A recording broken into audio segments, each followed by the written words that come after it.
الحمدللہ وکفیٰ وسلام علی عبادہ الذین اصطفیٰ اما بعد۔ محترم بزرگوں، حدیث ساتھی اور نوجوانوں، السلام علیکم۔ آج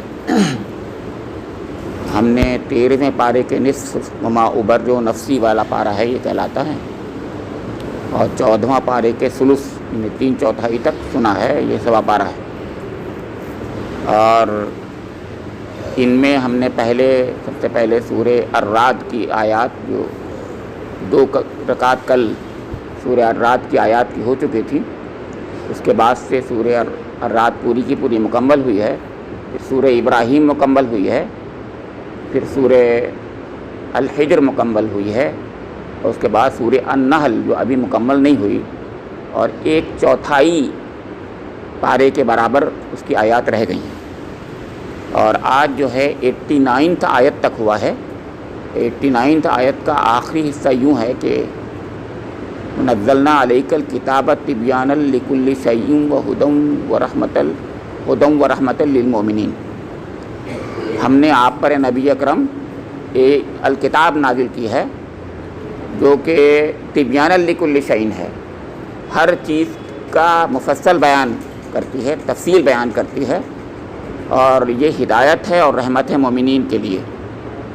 اب کل کی آیت 90ویں ہے، وہ آیت بہت ہی مارکت الارا ہے، جو جمعے میں ہم سنا کرتے ہیں، جمعے کے خطبے میں، ان اللہ یامر بالعدل والاحسان وایتاء ذی القربى وینہی عن الفحشاء والمنکر والبغی یعظکم لعلکم تذکرون۔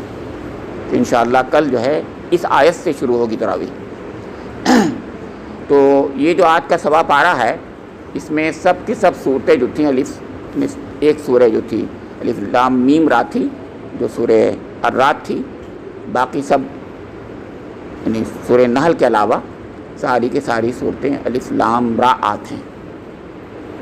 اور سورہ النحل جو ہے یہ عجیب انداز سے شروع ہوتی ہے، اتی امر اللہ فلا تستعجلوہ سے، کہ اللہ کا فیصلہ آ گیا تو جلدی مت مچاؤ، یہ کہا جا رہا ہے۔ بہت سخت ناراضگی کے ساتھ میں کہا گیا ہے کہ اللہ کا فیصلہ آ چکا، فیصلہ ہو چکا اللہ کے یہاں آسمانوں پر، دنیا میں آنے میں اس کے تو ہو سکتا ہے تمہیں دیر نظر آئے، لیکن وہ ہو کے رہے گا، یعنی اللہ نے جو فیصلہ کر لیا وہ ہوتا ہے، یہ مطلب تھا۔ اس کے بارے میں مفسرین نے یہ بتایا ہے، یہ کہا ہے کہ اس فیصلے کے بارے میں 2 رائے ہیں۔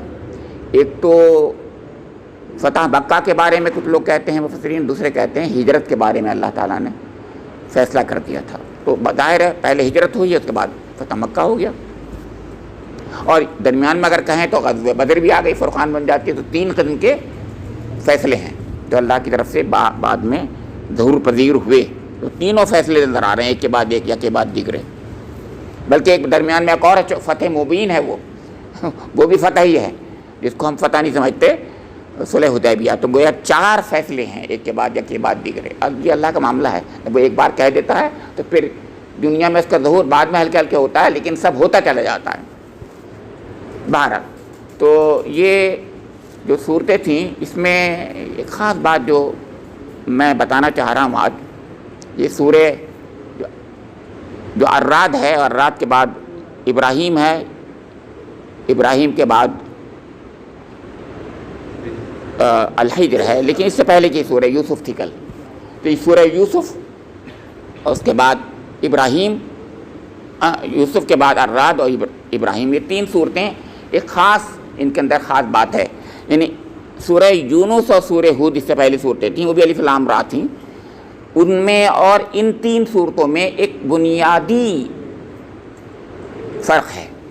بنیادی فرق یہ ہے کہ وہ انذار کی صورتیں تھیں۔ میں نے بتایا تھا آپ کو کہ شیبتنی ہود و اخواتھا، جب حضور نے فرمایا تھا، وہ انذار کے بارے میں کہا تھا کہ مجھے بوڑھا کر دیا ہے ہود اور اس کی سسٹر سوروں نے، اور سسٹر کا مطلب یونس تھا۔ تو ان میں آگاہی اور بہت سخت ان کا خبرداری اور بہت غضب اللہ کا نظر آتا ہے۔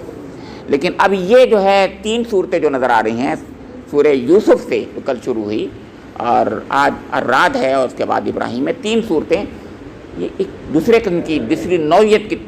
تو یہ ایک تنوع ہوتا ہے قرآن میں، یہ بتانا چاہ رہا ہوں۔ تنوع مطلب ڈائیورسٹی ہے، اسلوب کی ڈائیورسٹی نہیں ہوتی بلکہ مضامین کی ڈائیورسٹی بھی ہوتی ہے۔ تو مضمون وہاں پر انذار کا تھا، ڈرانے کا تھا، تو یہ ان 3 صورتوں میں انذار کا نہیں ہے بلکہ تذکیر کا ہے. یہ تذکیر کی صورتیں ہیں تینوں. آپ دیکھیے کل کی صورت میں سورہ یوسف میں کہیں پر غصے کا غضب کا پہلو نظر نہیں آیا ہوگا آپ کو، بلکہ کیا نظر آیا معلوم آپ کو؟ شان اللہ کی نظر آئی. ایک بچہ خواب دیکھتا ہے، جیسے میں نے کل بتایا، اس کو اس کے بھائیوں نے جو ہے کنویں میں ڈال دیا، اندھے کنویں میں ڈال دیا.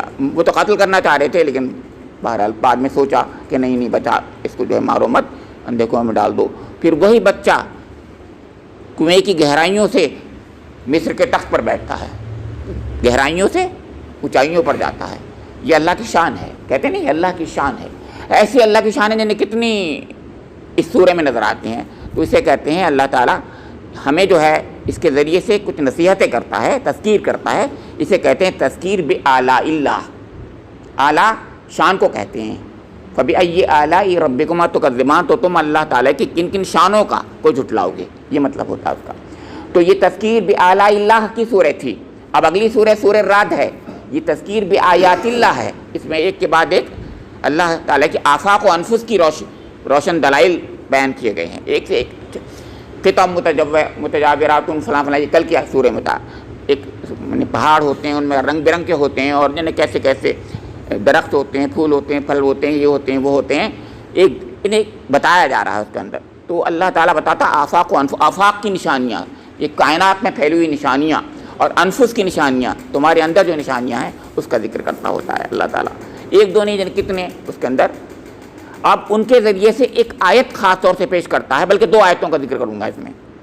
تذکیر بآیات اللہ میں ایک بات تو یہ کہے کہ آیتوں یعنی سبق حاصل کرنے کے لیے اللہ تعالیٰ کے کلام سے کیا ہوتا ہے. آدمی اگر عقل سے تدبر سے کام کرے، غور فکر کرے، تو اس کو نظر آئے گا. کیا نظر آئے گا؟ وہ نظر یہ آئے گا کہ اللہ تعالیٰ کسی قوم کی حالت کو اس وقت تک نہیں بدلتا جب تک وہ خود اپنے کو نہیں بدلنا چاہتی. یہ نہیں سمجھ میں آیا آپ کے؟ یہ یعنی یہ دنیا کے اندر جو واقعات رونما ہوتے ہیں اس میں پتہ چلتا ہے. کیا ہے وہ آیت کہ ان اللہ لا یغیر ما بقوم حتی یغیروا ما بانفسہم. تو یہ اللہ تعالیٰ نے فرمایا کسی قوم کی حالت، مگر یہاں پر جو اقبال نے جو اس کو جس طریقے سے دیا ہے وہ اس کے معنی وہ نہیں ہے. میں بہت واضح طور سے کہہ دینا چاہ رہا ہوں. اب اقبال نے اس کو دوسرے انداز سے کہا ہے کہ مسلم قوم جو ہے وہ اپنی حالت کو بدل لے تو ٹھیک ہو جائے گی. اللہ تعالیٰ یہاں دوسری بات کہتا ہے. اللہ تعالیٰ یہ کہتا ہے، یہاں فرما رہا ہے جس جگہ پر جو کہ اس کی اچھی حالت جو ہے اس حالت کی طرف توجہ دلا رہا ہے اللہ تعالیٰ کی. اس کی اچھی حالت سے بری حالت کی طرف ٹرانسفارم نہیں کرتا، یہ کہہ رہا ہے اللہ تعالیٰ. یعنی دنیا میں بظاہر نظر آ رہا ہے کہ بڑے برے حالات آ رہے ہیں، تو یہ کیا اللہ تعالیٰ نے نعوذ باللہ اللہ تعالیٰ نے ایسا کر دیا. اللہ تعالیٰ کہتا ہے نہیں، ایسا نہیں ہے، بلکہ میں اس وقت تک تمہاری حالت کو یعنی تمہاری اچھی حالت کو بری حالت میں تبدیل نہیں کرتا ہوں جب تک کہ تم خود اپنے کو نہیں بدل کے گندا کر لیتے ہو. یہ مطلب ہے انفسی، یہاں مطلب تھا تم اپنی حالت کو خود بدل کے اپنے نفسوں کو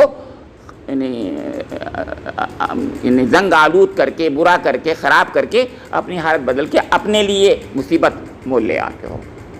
جبکہ اسی آیت کا حصہ ایک یہ ہے لہو معقباتن، جبکہ اللہ تعالیٰ کا انتظام تو یہ ہے کہ اس نے تو تمہارے لیے محافظ چاروں طرف نگراں کر دیے ہیں، وہ تمہاری حفاظت کرتے ہیں. اسی آیت کا ٹکڑا پہلا والا یہ ہے کہ وہ تمہاری ہر وقت نگہبانی کرتے ہیں، اور وہ کبھی نہیں چاہتا اللہ تعالیٰ کہ تمہیں گڑھے میں گرا دے، بلکہ تم خود اپنے کو گڑھے میں گرا دیتے ہو. یہ کہا جا رہا ہے. اچھا خیر، بھائی اس کے اندر ایک آیت اور ہے. ایک آیت کیا مطلب، بہت سی آیت کیا کہوں مطلب. ایک آیت یہ ہے کہ اس دنیا میں ہمیں سکون نہیں مل رہا ہے. یہ سکون کہاں ملے گا؟ تو کہا جاتا ہے کہ سکون اللہ کے ذکر میں ملتا ہے. یہ تذکیر کا ایک پہلو دوسرا ہے خاص، ذکر یا دھیانیو کہتے ہیں. تو اللہ تعالیٰ کو جب ہم کا ذکر کرتے ہیں تو سکون ملتا ہے. تو کیا ہے وہ آیت؟ الا بذکر اللہ تطمئن القلوب. 2 بات کہی، خبردار رہو. پہلے یہ کہا کہ اللہ کے ذکر سے اطمینان قلب نصیب ہوتا ہے. پھر کہا خبردار رہو کہ اللہ کے ذکر ہی سے اطمینان قلب ملتا ہے. کیا بات کہی. دونوں میں غور کیجیے، فرق باریک فرق ہے ذرا. کہ اللہ کے ذکر میں جو ہے جو سکون ہے انسان کو وہ اللہ کے ذکر ہی سے مل سکتا ہے. کہنا یہ ہے اس دنیا میں جتنی بے چینیاں ہیں اس سب بے چینیوں کا مداوا اور حل صرف اللہ کا ذکر ہے. اللہ کا ذکر کو چھوٹے معنی مت لیا کیجیے کبھی بھی. میں ذکر کو دوسرے معنی میں لیتا ہوں, یاد رکھیے گا. ذکر کو سبحان اللہ الحمدللہ اللہ اکبر میں مسحور مت کیجیے, صرف اس کے اندر ہی مت کیجیے, بلکہ اس کے اندر بہت جامعیت ہوتی ہے. ذکر نے اللہ کا استحضار ہو جانا, اس کو ہر چیز میں اللہ نظر آ جانا ہے, ہر چیز میں کہ واہ ماشاء اللہ سبحان اللہ, پھول پتی آدمی انسان واقعات گھڑیاں ہر چیز کے اندر وہ اللہ ہی اللہ اس کو نظر آتا ہے, انہیں اللہ کی شان نظر آتی ہے. تو یہ اللہ کی آیتیں کہلاتی ہیں, یہ نشانیاں ہوتی ہیں. تو وہ شان تھی, یہ نشانی ہے, سمجھا. تو یہ تذکیر ہے, انہیں اللہ تعالیٰ اس طریقے سے تذکیر کر رہا ہے, ہماری تذکیر کر کے کہتا ہے کہ تم بھی اپنے قلوب کو اگر سکون دینا چاہتے ہو, قلوب میں سکون حاصل, قلوب کا سکون حاصل کرنا چاہتے ہو تو اللہ کا ذکر, وہ ذکر جو جامعیت کے ساتھ ہو اس کو کر کے دیکھو. یعنی ہر وقت ہر گھڑی اپنے رب کو یاد کر لو, یاد کرو گے. اور اس کا سب سے بہترین ذریعہ کون سا ہے؟ وہی جو ہم سن رہے ہیں آج کل, قرآن پاک. حضور نے بھی فرمایا قرآن پاک سب سے بہترین ذریعہ ہے. ذکر اللہ جو ہے سب سے بڑا ذکر اللہ قرآن پاک ہے, اس سے بڑا ذکر اللہ کوئی اور ہے ہی نہیں. اور ذکر اللہ کیسے ہے اور بھی سن لیجیے گا. اس کو حضور نے فرمایا لا الہ الا اللہ ہے. یہ لا الہ الا اللہ کی دعوت تو دیتا ہے, اور کیا کرتا ہے, اللہ کیا کرتا ہے. اور لا الہ الا اللہ میں اصلی چیز کیا ہے؟ الا اللہ ہے, اللہ ہی تو ہے. تو اللہ کا ذکر, اللہ کا ذکر میں الا اللہ, لا الہ الا اللہ, سب چیزیں اللہ ہی کا ذکر تو ہے. اور کلام اللہ جو ہے پورا کا پورا اس اللہ ہی کی یاد کو یعنی پوری طرح پھیلاتا ہے, اور لا الہ الا اللہ اس کا جامع عنوان ہے. تو یہ صاحب سورہ رات تھی. اس کے اندر اور بہت سی باتیں تھیں, میں ذرا سے اور آگے بڑھتا ہوں. اور اس کے بعد اگلی سورہ جو ہے آتی ہے سورہ ابراہیم. حضرت ابراہیم علیہ السلام کا صرف اس کے اندر ایک تھوڑا سا واقعہ, لمبی چوڑی تفصیل دیں گے, لیکن کیونکہ اس میں حضرت ابراہیم علیہ السلام کا ذکر ہے, وہ بھی یہ اس مضمون کے تحت شرک سے بچانے کے لیے اللہ تعالیٰ نے حضرت ابراہیم علیہ السلام کا ذکر کیا ہے. تو گویا کس چیز کا ذکر ہوا؟ لا الہ الا اللہ ہی تو ہوا. تو لا الہ ہے اس کے اندر, وہ لا الہ کا ایک پہلو ہے جو حضرت ابراہیم علیہ السلام کے ذریعے سے ذکر کیا گیا ہے اس کے اندر. لیکن ایک چیز بہت بنیادی ہے صاحب, اسی لا الہ الا اللہ کو دوسرے انداز سے اللہ تعالیٰ نے فرمایا اللہ تعالیٰ تمہارے سامنے ایک مثال دیتا ہے.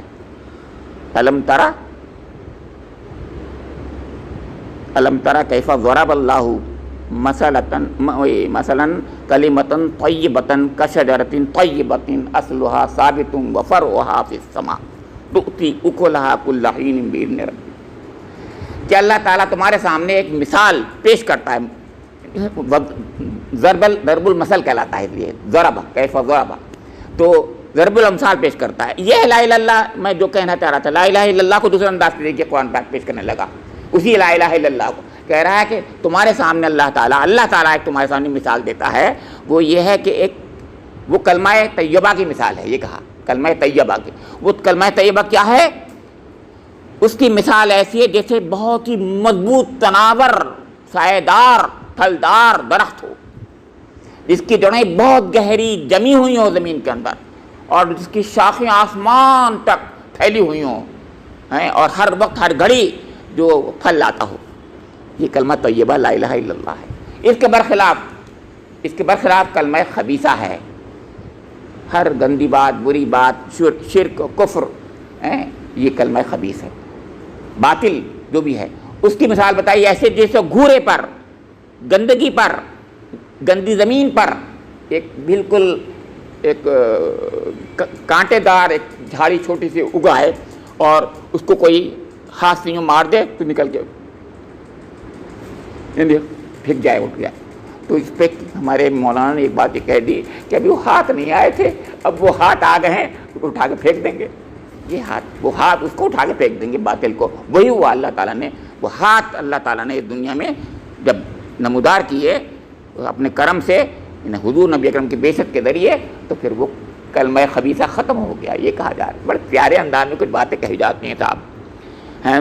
ایک آیت اور ہے صاحب, اسی کے اندر ایک آیت وہ بھی سن لیجئے. وہ آیت یہ ہے کہ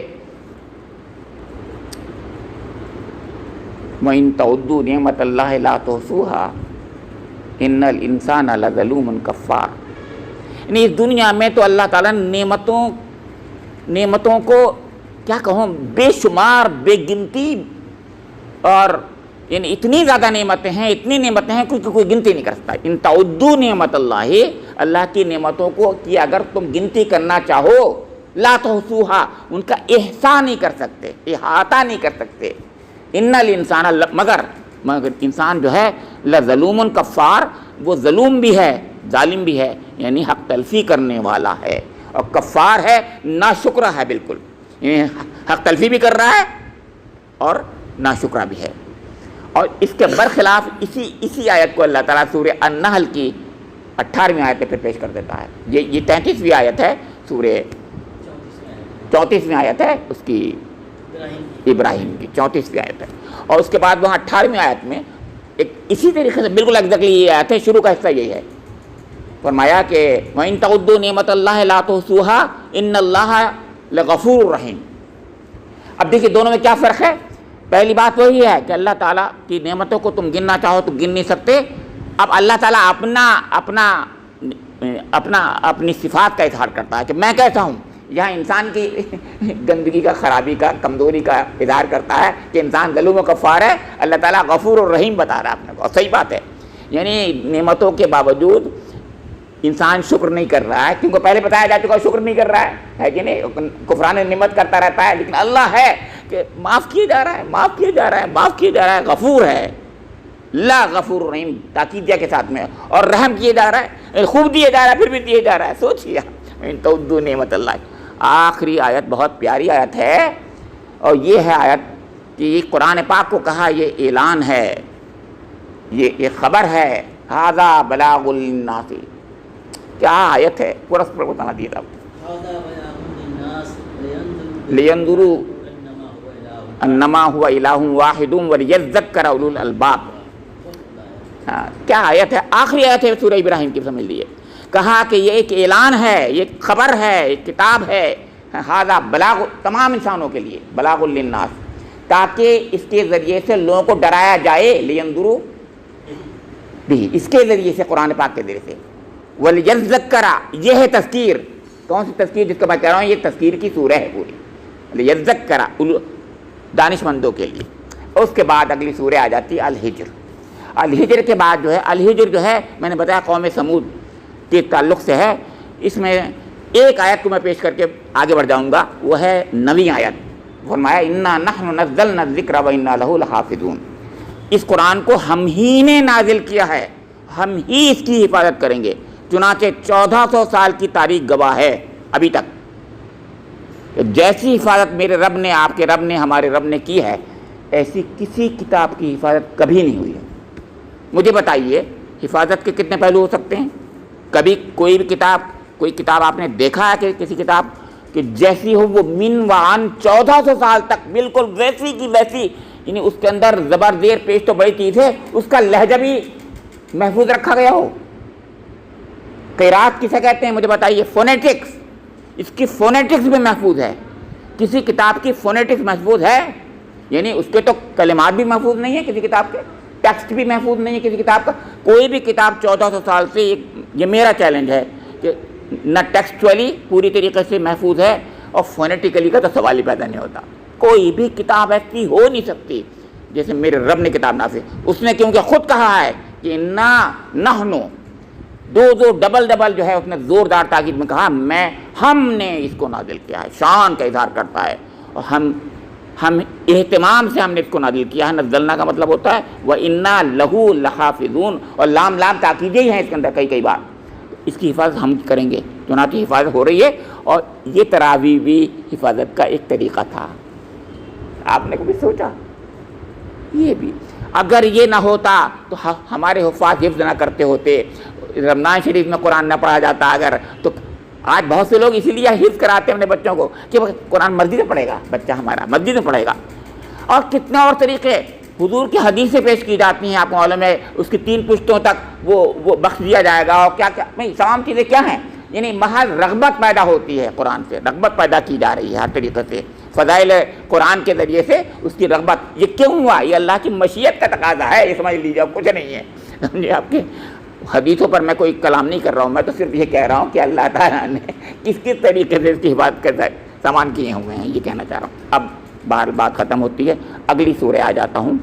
اگلی سورہ میں سورہ النحل ہے. یہ بھی عجیب سورہ ہے صاحب. جیسے میں نے بتایا اس کے اندر وہی آیت تھی، آخری میں کہ شکر کی ایک پہلو ہے اس کے اندر.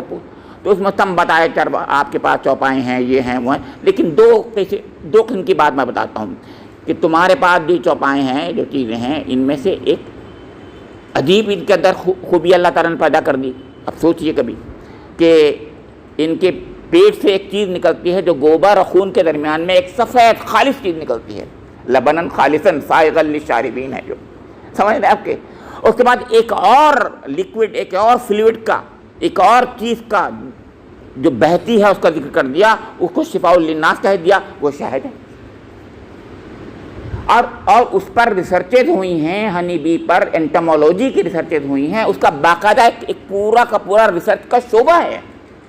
اس پہ اتنی ریسرچز ہوئی ہیں، سینکڑوں پیپر اس پر جو ہے چھپ چکے ہیں، اور اس سے انسانوں نے ٹیکنالوجی اور انجینئرنگ کیا کیا ڈیولپ کی ہے، کبھی پڑھیے آپ، کبھی سوچئے، کبھی غور کیجئے. یہ ریموٹ سینسنگ، یہ جہاز جو چل رہے ہیں آج کل، یہ شہد کی مکھی سے سیکھے ہم نے. جی شہد کی مکھی نے بتایا کہ جو ہے آپ کا اوپر، یہ آپ اوپر جاتے ہیں، جس طریقے سے جہاز جاتا ہے وہ سگنل دیتا ہوتا ہے اوپر سے نیچے، اور یہاں سے نیچے جو ہے اس کا وہ ہوتا ہے. یہ سب شہد کی مکھی کو اللہ تعالیٰ نے سکھایا تھا اپنی جبلی طور پر. وہ الیکٹرو میگنیٹزم اور کیا کیا اس کے اندر ہیں، بہت سی چیز، سورج کے ساتھ اس کا وہ ہوتا ہے، کیسے کیسے پورا اس کا پوری ریسرچیں ہیں، بتاتے ہیں کیسے کیسے وہ کرتی ہے وہ. یعنی وہ اپنے چھتے تک جب پہنچ جاتی ہے واپس، کلومیٹر دوری پر ہوتی ہے، حالانکہ کبھی کبھی آندھی بھی آ جاتی ہے، کبھی کچھ ہو جاتا ہے، وہ بھول سکتی ہے، لیکن وہ اپنے چھتے پہ پہنچ جاتی ہے. کیسے پہنچ جاتی ہے؟ تو یہی ریسرچز ہو رہی تھیں، ایسا کیسے ہوتا ہے کہ وہ اپنے چھتے پہ پہنچ جاتی ہے. تو معلوم ہوا اس کے پاس کوئی اللہ تعالیٰ کی طرف سے کوئی خاص سگنل ہوتے ہیں، وہ سگنل کو جانتی ہوتی ہے. اسی سگنل کو پھر بتایا اللہ تعالیٰ نے کہ اسی قسم کا چھوٹا سگنل تو یہاں اوہا وحی کی تھی شہد کی مکھی کو. ایک بڑی وحی ہے جو انسان ہے، انسان تجھ پر تیرے رسولوں کے ذریعے سے ہم نے کی تھی، تو تو شکر ادا کیوں نہیں کرتا؟ کیا بات ہے، یہ ہے اصلی چیز، یہ ہے وہ چیز جو ذکر کی بات تھی اس کے اندر. خیر بات لمبی ہو جائے گی. آخری آیت وہی تھی جو میں نے کہا کہ قرآن پاک ہمارے لیے جو لتبین للناس ہے، تمام اس میں تبیان لکل شیء ہے، ہر چیز کی تفصیل بیان کر دی، جس کا میں ذکر ابھی کر رہا ہوں. یعنی شہد کی مکھی کا ذکر جب کرتا ہے تو اس کا مطلب یہ ہے وہ کہ اس کو خلافت کے طریقے سکھاتا ہے اللہ تعالیٰ. خلافت جو خلیفہ بنایا ہے، اس کی ٹیکنالوجی، اس کے تمام چیزیں، اس کی سائنس کے لیے اس کو جو گیا یہ تمام چیزیں آفاق انفس کی نشانی دکھاتا ہوتا ہے. تو تبیان لکل شیء کا ایک جھلک دکھائی میں نے، وہ ہدن، ہدایت، اور رحمتن، رحمت ہے مومنین کے لیے. کیا پیاری رحمت ہے. سوچئے کہ اللہ تعالیٰ کی رحمت ہے کہ نعمتیں ہی نعمتیں دے رہا ہے، رحمت ہے کہ اپنا کلام بھیج رہا ہے، رحمت ہے کہ ہمیں اور آپ کو عقل دی ہے، رحمت ہے کہ اس نے ہم لوگ کو خلیفہ بنایا ہے اپنا، اور اس بہانے وہ چاہتا یہ ہے کہ ہم اس دنیا کے اندر وہ مقام حاصل کریں کہ وہ انسانیت کا مقام ہو، مقام آدمیت ہی نہیں، مقام انسانیت اور آدمیت ہو، اور ارتقاء کرتے کرتے جنت کے مقام پر پہنچ جائیں جو ہماری اصلی وراثت ہے. ربنا تقبل منا انک انت السمیع العلیم وتب علینا انک انت التواب الرحیم. وآخر دعوانا الحمد للہ رب العالمین.